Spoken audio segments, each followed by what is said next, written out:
Hello everyone, my name is Sheikh Fatima Hussain and today I am going to start a new concept and this subject name is called as computational problem solving.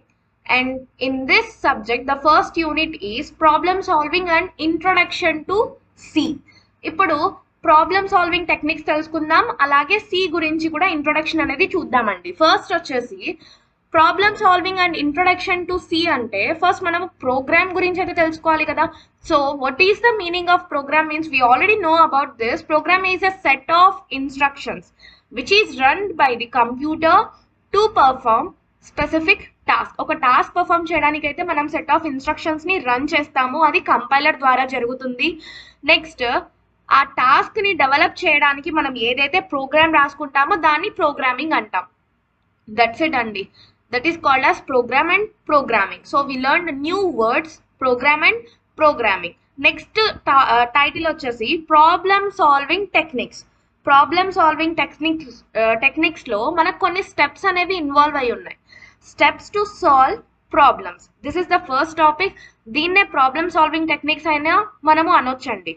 So ఒక్కొక్కసారి మనకు వచ్చే problems చాలా సఫిషియెంట్గా ఉండవు, అంటే మనం solve చేయడానికి ఆ ప్రాబ్లమ్ని చాలా సొల్యూషన్స్ మనం వెతకాలి, దాంట్లో పర్ఫెక్ట్ సొల్యూషన్ని సర్చ్ చేసి ఆ సొల్యూషన్ని మనము ఫాలో చేయాలి. So most people are involving to solve the problem. ఆ ప్రాబ్లమ్ని సాల్వ్ చేయడానికి కూడా మనకు చాలా మంది ఇన్వాల్వ్ అవుతూ ఉంటారు. సో ఈ ప్రాబ్లమ్స్ ఎప్పుడు రైజ్ అవుతాయంటే మనం ఎప్పుడైతే ఆ టాస్క్ని పర్ఫామ్ చేస్తామో అప్పుడు మనకు ప్రాబ్లమ్స్ అనేవి రైజ్ అవుతాయండి. సో మనం బేసిక్ స్టెప్స్ ఏవేవైతే ఇన్వాల్వ్ అవుతాయో దీంట్లో అవి కొన్ని చూద్దాం. What are the basic steps involve to solve a problem? So that's our first topic, ఓకేనా. సో హియర్ మనం చూడొచ్చు 6 స్టెప్స్ ఇన్వాల్వ్ అయ్యాయండి మనకు. హౌ మెనీ స్టెప్స్ అండి? 6 steps. So the first step వచ్చేసి first we need to identify and define what's the problem. So మనం first problem గురించి explain చేసుకుంటే, మన టీమ్ మెంబర్స్లో ఎక్స్ప్లెయిన్ చేసుకుంటే we can clear it as possible as we can. So identify and defining అయిపోయిన తర్వాత we should generate the possible solutions. అంటే ఒక ప్రాబ్లమ్ని మనం సాల్వ్ చేయడానికి ఎన్ని రకాలుగా మనం సాల్వ్ చేయొచ్చు, ఏ సొల్యూషన్స్ని మనము దీన్ని సాల్వ్ చేయడానికి యూజ్ చేయొచ్చు అనేది లిస్ట్ అవుట్ చేసుకుంటాము. ఇలా లిస్ట్ అవుట్ చేసేటప్పుడు క్వాలిటీ మీద ఫోకస్ చేయొద్దు, ఎందుకంటే క్వాలిటీని చూసుకుంటూ వెళ్తే మనకు సొల్యూషన్స్ అనేది కొంచెం తక్కువ టైంలో సాల్వ్ అవ్వవు, సో ఎక్కువ టైం తీసుకుంటుంది. ఇంకా వచ్చేసి మ్యాక్సిమం నెంబర్ ఆఫ్ సొల్యూషన్స్ని మనం జనరేట్ చేసుకోవడం వల్ల ఏమవుతుందంటే మనకు నెంబర్ ఆఫ్ ఛాన్సెస్ ఉంటాయి దాన్ని సాల్వ్ చేయడానికి. సో దాంట్లో మళ్ళీ మనము ఎవాల్యుయేట్ చేస్తాం, ఎవాల్యుయేట్ ఆల్టర్నేటివ్స్. మనకు వచ్చిన మ్యాక్సిమం నెంబర్ ఆఫ్ సొల్యూషన్స్లో నుంచి ఎవాల్యుయేట్ చేసుకుంటాం. After generating the maximum solution remove the undesired solutions. చాలా సొల్యూషన్స్ మనము గ్యాదర్ చేసుకున్న తర్వాత దాంట్లో నుంచి అవసరం లేని సొల్యూషన్స్ని నేను ఏం చేస్తున్నానంటే రిమూవ్ చేసేస్తున్నాను. సో దాని తర్వాత decide a solution. The fourth step is decide a solution. మనం ఫిల్టర్ అవుట్ చేసిన తర్వాత బెస్ట్ సొల్యూషన్ అనేది దొరుకుంటుంది, దాని గురించి డెసిషన్ తీసుకోండి, ఇదే కరెక్టా కాదా, లేకపోతే వేరే సొల్యూషన్స్కి ఏమన్నా మనము వెళ్ళొచ్చా అని చెప్పి మనము డిసైడ్ అనేది అవుతాం. దాని తర్వాత లేదు అదే సొల్యూషన్ పర్ఫెక్ట్ దీనికి సాల్వ్ చేయడానికి అనుకుంటే ఆ సొల్యూషన్ని ఇంప్లిమెంట్ చేసుకుంటాం. దట్స్ ఇట్ అండి. Next evaluate the result. వచ్చిన రిజల్ట్ని మళ్ళీ ఎవాల్యుయేట్ చేస్తాము. So after implementing a best solution evaluate how much your solution can solve the problem. So ఇక్కడ వచ్చేసి how much your solution can solve the problem. మన solution ఆ problem solve చేయడానికి help అయ్యిందా లేదా అనేది మనం ఇక్కడ చూసుకుంటామండి. చూసుకున్న తర్వాత if your solution will not solve the problem then you can again start with step 2. అంటే మనం తీసుకున్న సొల్యూషన్ కరెక్ట్ కాదు అనుకోండి, మళ్ళీ మనం ఏం చేయాలండి, మళ్ళీ పాసిబుల్ సొల్యూషన్స్ని జనరేట్ చేయాలి, దాంట్లో ఎవాల్యుయేట్ చేయాలి, నెక్స్ట్ బెస్ట్ సొల్యూషన్ని డిసైడ్ చేసుకోవాలి, డిసైడ్ చేసుకున్న సొల్యూషన్ని మళ్ళీ ఇంప్లిమెంట్ చేయాలి, మళ్ళీ వచ్చిన రిజల్ట్ని ఏం చేయాలండి, ఎవాల్యుయేట్ చేయాలి. సో ఈ 6 స్టెప్స్ వచ్చేసి ప్రాబ్లమ్ని సాల్వ్ చేయడానికి మనము ఫాలో అవుతామండి. So this is the first topic, steps to solve problems. Okay, next topic వచ్చేసి అల్గోరిథం గురించి స్టార్ట్ చేద్దాం. సో మన next topic in problem solving and introduction to C unit లో algorithm. Algorithm is nothing but set of rules or instructions. అంటే ఒక problem ని మనము solve చేయడానికి ఫైనైట్ నెంబర్ ఆఫ్ స్టెప్స్ రాసుకుంటాం. అంటే ఎన్ని రకాలుగా మనం రాసుకోవచ్చు అది డిఫైన్ చేసుకుంటామండి. సో ఒక గుడ్ అల్గోరిథం మనం రాయాలి అంటే ఫస్ట్ ఈ 6 క్యారెక్టరిస్టిక్స్ అనేవి ఉండాలి. So algorithm is nothing but set of rules or set of instructions that define how particularly problem can be solved in finite number of steps. ఇక్కడ finite అంటున్నానండి, అంటే స్టెప్స్ లిమిటేషన్ అనేది ఉంటుంది, ఇన్ఫైనైట్ అనడం లేదండి ఇక్కడ. సో ఫస్ట్ మనము ఒక మంచి అల్గోరిథం రాసుకోవాలి అంటే 6 క్యారెక్టరిస్టిక్స్ ని ఫాలో అవ్వాలి అని చెప్పాను. So what are those 6 characteristics we are going to know about. First one is input. First మనకు కావాల్సిన ఇన్పుట్ ని స్పెసిఫై చేసుకోవాలి. We should give some input to that. Next output, solution of any problem.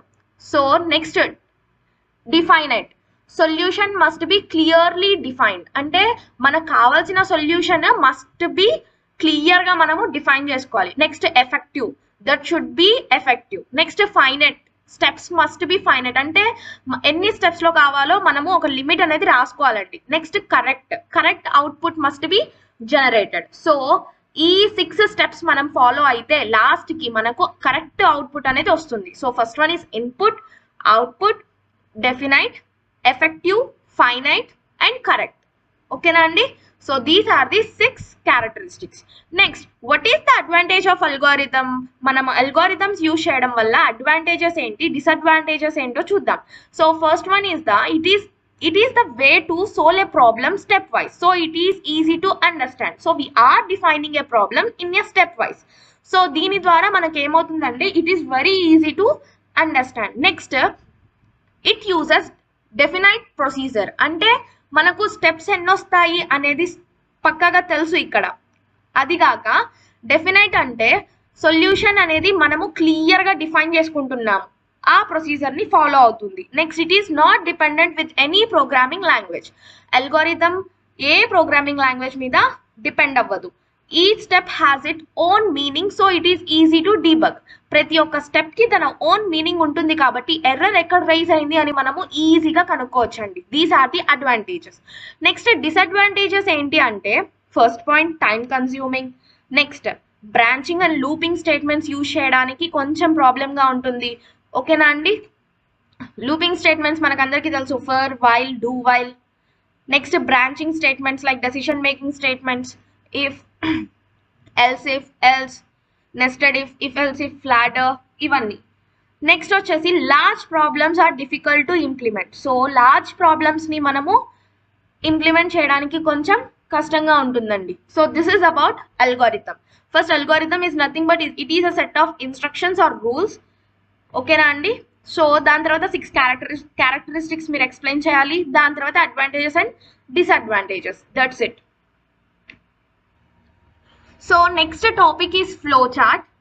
Flowchart is nothing but in a picture format we explain the solution. Okay na? Solution of a problem explained in a picture form is called as flowchart. It is one of the most important technique to depict an algorithm. So flowchart is nothing but దీంట్లో వచ్చేసి మనము ఒక pictured format use చేస్తాం, like shapes use చేసి మనము step by step procedure ని explain చేస్తామండి. ఓకేనా? Next advantages of flow chart is nothing but first మనము ఈజీగా అండర్స్టాండ్ చేసుకోవచ్చు, ఎందుకంటే స్టెప్ బై స్టెప్ ప్రొసీజర్ ఉంటుంది అక్కడ. బై యూజింగ్ షేప్స్, ఓకేనా, helps to understand logic of problem. Next, easy to draw flow chart in any software like MS Word. Complex problem can B represent using less symbols. It is a way to documenting any problem. Helps in debugging projects. Next చేయడం కూడా చాలా ఈజీగానే అయిపోతుంది MS Word use చేయడం ద్వారా. Next complex problem కూడా less symbols తో మనము రిప్రజెంట్ చేయొచ్చు. నెక్స్ట్ డీబగ్గింగ్ చేయడానికి కూడా ఇది ఈజీగా ఉంటుంది. These are the advantages. Next disadvantage వచ్చేసి ఏదైనా కొంచెం చేంజ్ చేయాలి అనుకున్నా మొత్తం మనము ఫ్లో చార్ట్ నే మార్చేయాలి.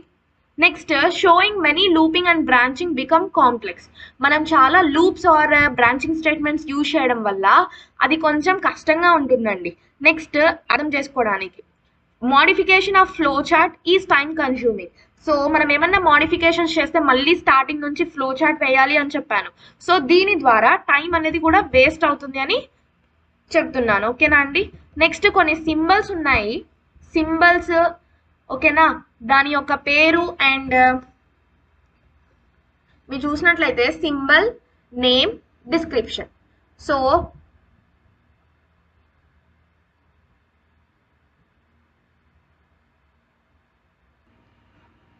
మీరు చూసినట్లయితే the first one column is called a symbol. Next చూడండి, ఇక్కడ సింబల్ ఇచ్చాను అండ్ దెన్ డిస్క్రిప్షన్ ఇచ్చాను అండ్ నెక్స్ట్ వచ్చేసి దాని యొక్క నేమ్, సింబల్ పేరు, దాని యొక్క use and symbol. First one is terminal అంటామండి. దీన్ని టర్మినల్ ఎందుకు యూజ్ చేస్తాము అంటే to start and stop. Stop is nothing but end. Next ఇది పారలోగ్రామ్ సింబల్. దీన్ని ఇన్పుట్ ఆర్ అవుట్పుట్ అంటాం. అంటే మనకు ఇన్పుట్ ఇవ్వాలి అనుకుంటే we should use that symbol. Okay, and output print అవ్వడానికి కూడా మనం ఎక్స్ప్లెయిన్ చేయాలి కదండి ఫ్లో చార్ట్ యూజ్ చేసి. దానికి కూడా మనము పారలోగ్రామ్ సింబలే యూజ్ చేయాలి. So input or output used for input and output operations. Next వచ్చేసి this is called as processing symbol. ఒక రెక్టాంగిల్ సింబల్ ని మనం ఇక్కడ ప్రాసెసింగ్ సింబల్ అనుకుంటున్నాం. Used for data manipulation and data operations. So మనం ఏమన్నా ఆపరేషన్ చేయాలి అన్నా కూడా మనం ఈ సింబల్ అనేది యూజ్ చేసుకోవాలండి. Next arrow, used to represent flow of operations. So మనకు ఫ్లో చార్ట్ యొక్క ఫ్లో తెలుసుకోవడానికి మనము యారో సింబల్ యూజ్ చేస్తాం. ఓకేనా అండి. So these are the symbols used in flow chart. ఓకేనా. అండ్ కనెక్టర్ చూడండి, డిఫరెంట్ ఫ్లో ఆఫ్ లైన్స్ ని కనెక్ట్ చేసుకోవడానికి మనము ఈ కనెక్టర్ యూజ్ చేస్తాము. And the last one is rhombus symbol. Already చెప్పాను, కండిషన్స్ ఇవ్వడానికి మనం రాంబస్ సింబల్ యూజ్ చేస్తాము అని చెప్పి. దీన్నే డెసిషన్ మేకింగ్ స్టేట్మెంట్స్ అని కూడా అంటాం. అంటే మనము డెసిషన్ మేకింగ్ స్టేట్మెంట్స్ మనము ఈ సింబల్ యూజ్ చేసి ప్రొవైడ్ చేస్తాము. ఓకేనా అండి. ఇప్పుడు చూడండి, అల్గోరిథమ్ అండ్ ఫ్లో చార్ట్ ఎందుకు ఇస్తున్నాను? To check whether the given number is odd or even. ఓకేనా, దాని యొక్క సొల్యూషన్. ఫస్ట్ అల్గోరిథమ్ చూద్దాము. First step start. Next declare a variable X. ఆ ఎక్స్ కి కొంచెం ఇన్పుట్ ఇవ్వాలి కదండి.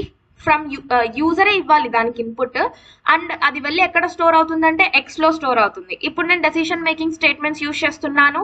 ఇఫ్ ఎక్స్ %2, ఇక్కడ పర్సంటేజ్ అనకూడదండి, దీన్ని మాడ్యులస్ అనాలి.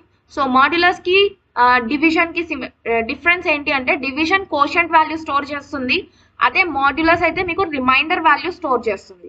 ఓకేనా. సో ఎక్స్ మాడ్యులస్ 2 = 0 అంటే నేను తీసుకున్న నెంబర్ 2తో డివిజన్ చేస్తే నాకు రిమైండర్ 0 వస్తే దాన్ని అప్పుడు ఏం చేయాలి అంటే, సో ఇఫ్ కండిషన్ నాదది. ఒకవేళ నా కండిషన్ ఫాల్స్ అయితే నేను ఇచ్చిన నెంబర్తో 2తో డివిజన్ చేస్తే 0 రిమైండర్ రాలేదు అనుకుందాం. అప్పుడు ఈ కండిషన్ ఫాల్సే కదా, అప్పుడు ఎల్స్ అనేది వర్కౌట్ అవుతుంది. So it prints odd. And the last step వచ్చేసి end. So this is the algorithm. Next flow chart చూద్దాం. చూడండి, start, declare a variable X. Next నేను ఇన్పుట్ అవుట్పుట్ కి పారలోగ్రామ్ సింబల్ అని చెప్పాను. Take a input from user and store in X. ఈ arrows వచ్చేసి connect చేస్తాయి స్టెప్ టు స్టెప్ మనకు. ఓకేనా. అండ్ కండిషన్ తీసుకున్నాను, కండిషన్ కి రాంబస్ సింబల్ ఎక్స్ మాడ్యులస్ 2 = 0. ఒకవేళ ట్రూ అయితే ప్రింట్ ఈవెన్, ఫాల్స్ అయితే ప్రింట్ ఆడ్. ఓకేనా. అండ్ ద లాస్ట్ స్టెప్ వచ్చేసి ఎండ్. ఎండ్ కి నేను ఏ షేప్ యూజ్ చేశాను, I mean a symbol use చేశాను అంటే టర్మినల్. ఓకేనా అండి. So this is about flow chart. చూడండి, coding, compiling and execution. Problem solving process ఎలా జరుగుతుందో చూడండి. ఫస్ట్ ప్రాబ్లమ్ ని అనాలిసిస్ చేస్తాము. నెక్స్ట్ అల్గోరిథమ్ ని కానివ్వండి, ఫ్లో చార్ట్ ని కానివ్వండి డిజైన్ చేసుకుంటాము. నెక్స్ట్ ప్రోగ్రామ్ కోడింగ్ రాసుకుంటాము. కోడింగ్ రాసుకున్న తర్వాత కంపైల్ చేస్తాము. కంపైల్ చేసిన తర్వాత నో ఎర్రర్స్ అనుకుంటే ఎగ్జిక్యూట్ చేస్తాము. ఒకవేళ ఏమైనా ఎర్రర్స్ ఉంటే డిబగ్ చేసి మళ్ళీ టెస్టింగ్ చేస్తాము. And the last process is documentation. So this is the problem solving skills. ఓకేనా అండి. So this is the last page. So I hope you understood this topic. So ee class lo manamu A topics discuss చేసాము అంటే the first topic is steps to solve problems and algorithm and flow chart with examples. Algorithm ki oka example ichchanu, flow chart ki kuda oka example ఇచ్చానండి. So I hope you understood this topic. If you have any doubts, please comment. And don't forget to like, share and subscribe to Sheikh Fatima Hussain. Thank you.